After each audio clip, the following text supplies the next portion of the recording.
Don't you just love battling people in Pokemon? Battling has always been fun for me ever since I started doing competitive Pokemon stuff in 2013. I have had some sweeps, some pretty solid victories, and heck, I even had some times where I've gotten completely decimated. Some of these defeats were just because I played awful, and I will admit not everyone is perfect, and we all just get decimated every once in a while. While I do accept my losses, there were some really annoying Pokemon that my opponents had that really made me irritated and made me want to throw my Nintendo handheld out the window. There are several of those annoying Pokemon across the Pokedex. Those Pokemon that just make you rage. Of course these Pokemon can be played around, but it's just sometimes we run into this Pokemon, they give us a really hard time. Today, I wanted to count down some of these annoying Pokemon you can run into during battle that just really wall you up or seriously annoy you with some of the moves they carry, or even just with their irritating abilities. I actually want to make this into a series, so naturally we're going to be starting off with some Kanto Pokemon. Kanto seriously has quite the roster of these buggers, but I think you guys will agree with me that these 5 are probably the most annoying out of all.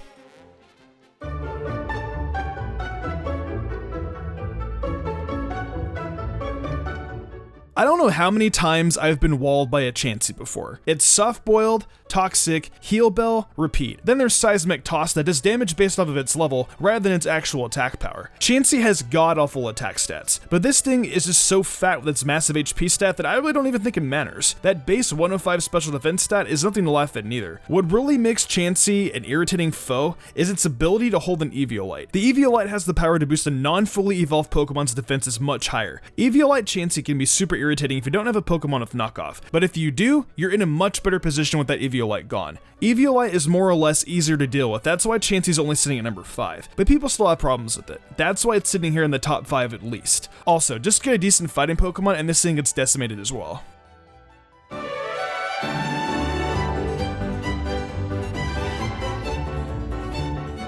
Up next is another irritating wall, but more of a cute one being Snorlax. Snorlax is a fat, bulky machine. It can even use moves like self-destruct. Like, what? Snorlax has fat HP, great defenses, and an amazing arsenal full of attack moves. I have fought a number of Snorlaxes so many times, and I remember all the trouble these fat Peter Griffins have given me. They had assault vests on, choice bands, but the majority of them have been toxic stalling walls with rest. You think you have it down to low HP, then oh, here comes the rest and back to full HP once again. I absolutely get so annoyed when I have to fight against Snorlax. Like I said, I think it's cute, but man, oh man, is this lovable oaf hard to take out.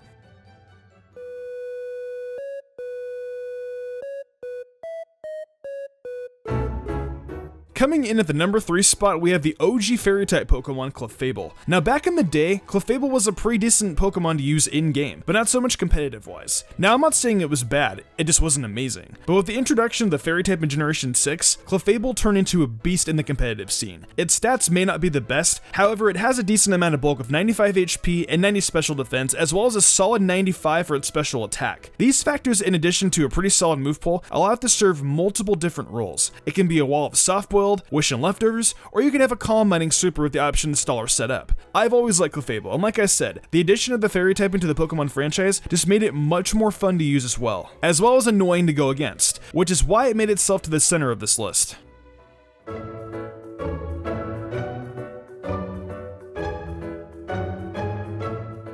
Oh, I probably should have mentioned that I was going to be including Megas at the beginning, but yeah, I'm going to be including Megas on this list. Number 2 is Mega Slowbro. Regular Slowbro is kind of annoying, but not nearly as much as its Mega Evolution. Mega Slowbro's ability, Shell Armor, has the power to negate critical hits. That is a very, very nasty ability to have. Mega Slowbro can also heal itself of Slack Off and can power up with Calm Mind, so it gets buffed and it can't be beaten with a lucky critical hit. I have actually gotten swept and walled by this Pokemon several times, and each time I felt like I was losing more of my sanity. Whatever you do, just keep a leveled head and spam dark moves or ghost moves. That's literally your only shot, or set up calm minds or whatever attacking moves you got.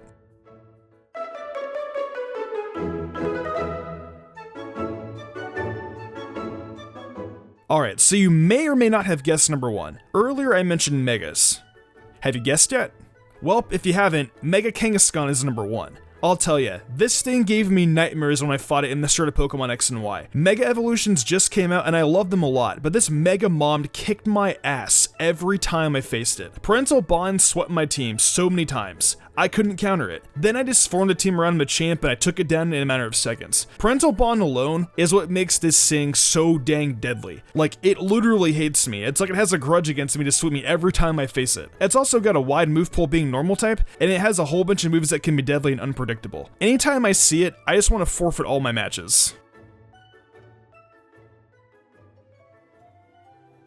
Well, that pretty much wraps up the most annoying Pokemon from Kanto. There are ways to beat these Pokemon, and of course they have counters, but you can't tell me none of these Pokemon ever gave you trouble. There's gotta be at least one Pokemon on this list that annoyed you at least once. I mean, I don't know though, these are my preferences. Which Kanto Pokemon do you find annoying? Let me know in the comments below. If you enjoyed the video, why not leave a like and subscribe to my channel with notifications on, that way you never miss an upload. If you want to support me further, consider following my Twitch where I stream a lot of Pokemon content and Nintendo content, and also right now, we're also streaming Persona 5, so if you guys want to watch Persona, definitely come down and watch that. Want to support me further and gain cool perks? Check out my Patreon.